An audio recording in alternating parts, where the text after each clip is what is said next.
scientific management started to study how do we do something called enhanced productivity of the worker. Because business owners realize I'm employing you to do something for me.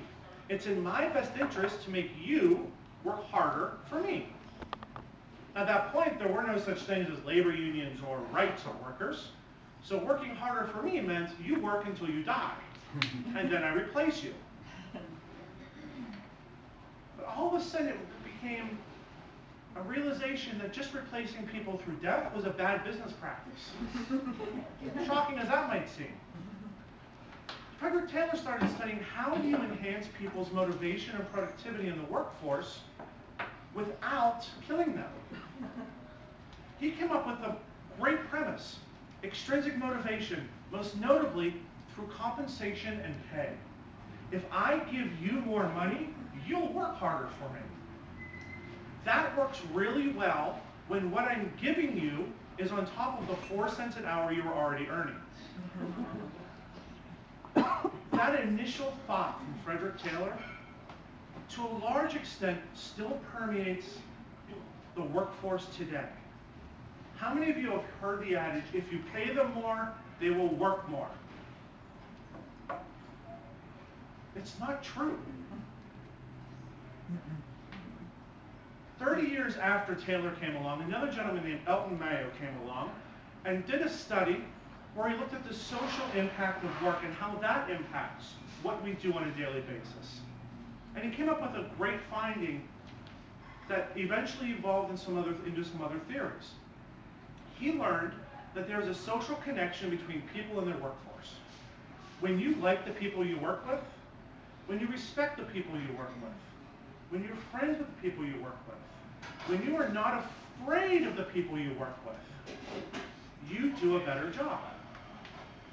And when that social aspect is taken care of, compensation becomes less of an important factor. But yet that didn't necessarily take root because it wasn't as measurable. And at the beginning of the 20th century, we were really focused on what was measurable. In the 1950s, Mayo's work evolved into something done by Abraham Maslow called Maslow's hierarchy of needs. You have to take care of basic root causes, basic root needs before you can get to higher level needs. You should be able to feel safe, take care of your physiological needs, before you move up through things like safety needs and self-actualization. If you are afraid you're going to die, you could care less if you reach your potential. Relatively easy concepts. But it wasn't necessarily adapted well by the American workers. It wasn't adapted into the workforce. We continued on the track, initially started by Taylor: pay more, they'll work more. In the 1990s, things started to change. And all of a sudden, workers began to realize it's not necessarily about how much I get. It's what I feel. And a shift started to happen. And as that happened, all of a sudden, old research started to pop up again. Frederick Hertzberg created something in the 1920s called 1960s called the two-factor theory. And it says this: there are certain hygiene factors at work, and there are certain motivating factors at work. Those hygiene factors are all those extrinsic motivations. I'm going to give you more money. I'm going to make you safe. I'm going to provide you with an atmosphere at work that you want to come to. Those are things I can provide to you. And at the point when all of a sudden I've met your needs, those things stop mattering. They cease to have any impact on the motivation of workers. It's for two big reasons. One, I can give you that environment. I can take it away. At the point that I've taken it away, you now do not have that extrinsic motivation anymore. It's up to me to determine how motivated you will be. The second big factor is that at some point there's a law of diminishing returns. If I continue to give you things, all of a sudden you want more. You need more. If I've decided that if you do this, I will give you this, Well, then the next time you do this, you expect the thing you got the second time. Now the thing you got the first time doesn't matter. So if you sold this product and I've given you $5, the next time I expect to get that $5. If I don't get that $5, I'm pretty upset. But now to motivate me, I need to get $10. And at some point it doesn't matter because all of a sudden my comfort level has been taken care of. My physiological needs are taken care of. In the 90s, when we started to realize that there was a difference, people started to make the connection between I'm happy at work, I do more at work. Happiness has to be the key to employee production. It has to be the key. Happy people work better. Who's miserable and does a great job? It has to be happiness, right? Well, here's the thing. You can have a happy workforce that's completely unproductive. When I was in college in my undergraduate, I had an economics professor who told us a story that when he was first joining the workforce, he worked in a tool and die shop. He went to work there, and his first week, he busted his butt and made everything he could possibly do. At the end of that week, he realized all these supervisors keep crowding around my work area. I don't know why, they keep looking around my stuff. One of his coworkers told him, the reason why they keep doing that is because we've come up with this great system. You don't have to do that much. They think this job's harder than what it really is. We have a good thing, you're messing it up. They were incredibly happy doing the least amount they could possibly do and getting the most forth they could possibly get. There was no drive to be able to do more. Why bother? I'm taking care of my physiological needs. I am happy as a lark, and I have an easy job. Happiness didn't matter. Unfortunately, that concept was lost somewhere along the way. How many of you have heard about foosball tables in workforces? Does that really help anybody become a better worker? Or does it just make them happy at work? The only way it makes you a better worker is if you're a professional foosball player. There isn't a huge market for professional foosball players. But if you're just a regular employee, that doesn't add anything to you. What adds things to you is what's called employee engagement. Now, there are a couple of wonderful definitions of employee engagement. The Gallup organization defines employee engagement as being emotionally invested and focused on creating value for their organizations every day. Kevin Cruz, the author of We and one of the founding partners for Connexa, he defines employee engagement as the emotional commitment the employee has to the organization and its goals. I define employee engagement as unleashing your potential for production through unleashing your discretional, emotional energy. What's the key word in all three of those? Emotion. Yeah. Engagement is about unleashing emotional energy. You can be happy at work, but there's a lot more to being happy at work than being productive at work. Has anybody ever volunteered somewhere? Did you get paid for that volunteer service? That's why it's called volunteering, isn't it? Why did you do it? Because there was some sort of intrinsic motivation for you to help somebody else. I know people who go feed the homeless. I coach baseball. There are 1,000 things people do every day to help others that they don't get paid for. But there's something within that activity that they find something that unleashes their emotional energy to be able to become the most productive worker they can possibly be.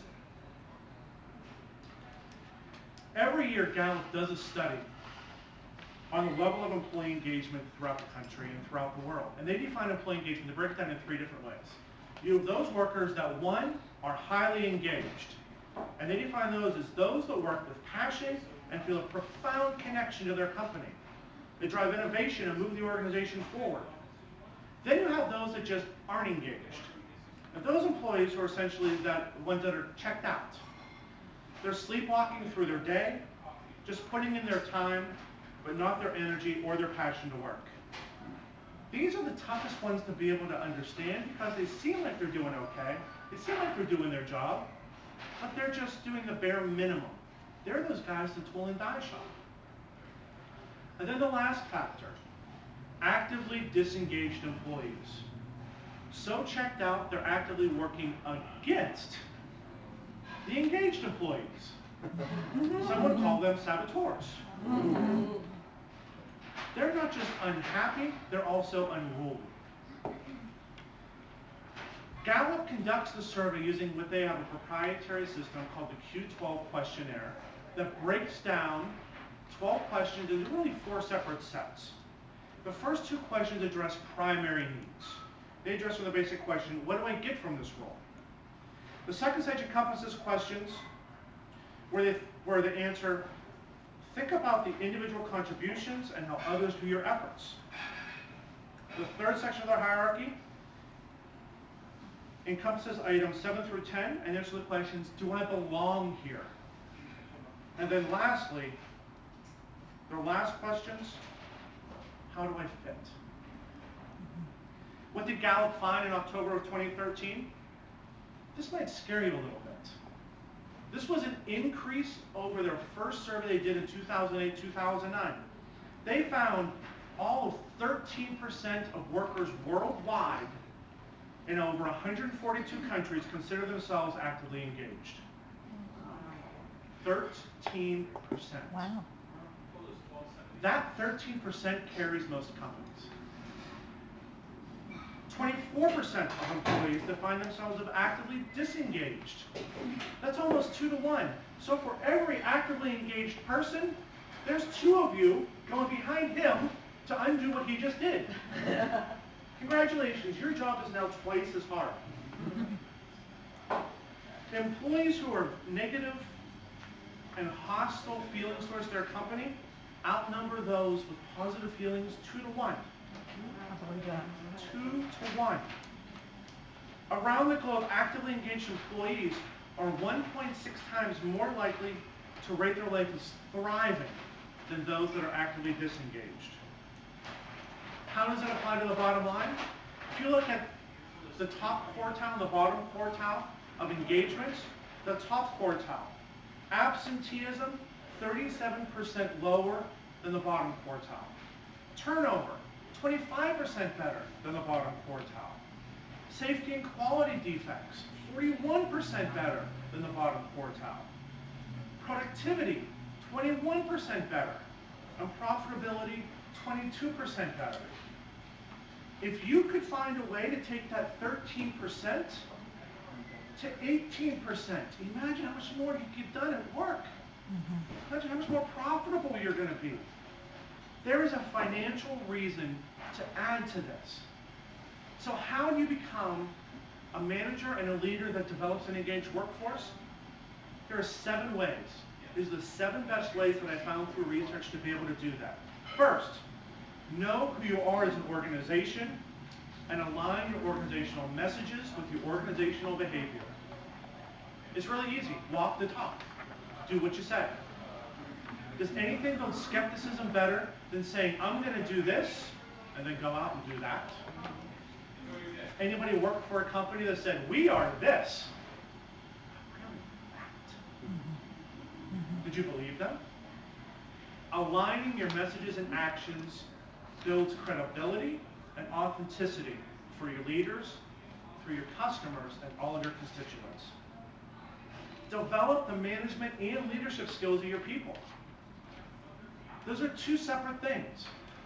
You might have somebody who can both lead and manage, or you might find somebody who can manage but not lead, and somebody who can lead but not manage. And that's fine. They're different skill sets. Leadership is largely about vision, about managing change, setting direction. Management is about the underlying tactics that get you to where the vision is trying to take you. 2 separate things. Don't confuse the 2 of them. There are great management philosophies and great management trainings out there. Situational leadership has been used for decades from the Blanchard Group as one of the telltale signs of what is a great leader, of what a great manager. Use those tools. Get to know your employees. Every person is different. Define individuality, manage their individual differences. Don't try to find one way to communicate with everybody. We're all different. Communicate often and consistently. Say what you had to say it again, and say it again. And once you said it again, say it again. It's not about how many times you say, it's about how many times they hear it. It doesn't matter if you get tired of saying it, it only matters if they get tired of hearing it. Once they get tired of hearing it, you've said it enough. Provide developmental opportunities for your people. Let them become something better than what they are. Let them unleash their own discretionary emotional energy. Modify your hiring practices so that you are hiring not just for the technical skills, but for organizational fit. We don't all fit in every company. We might have the perfect skill set, but if it's the wrong company, we're doomed for failure. Not all of us work great in hierarchies. Not all of us work great in flat organizations. You need to hire based on who you are. And become adept at managing change and transitions. And those are two separate things. Change is about the direction of where you're going. Transition is about the psychological effects of that change. Transition is about letting go of the past, figuring out a new way, and then adopting that new way through your own mental maps. Change is about developing a vision, creating the plans and strategies, and then going there. Align all of those activities so that once you have them aligned, you have employee engagement. I don't know about you, but I would like to be able to add to my top line and my bottom line in my company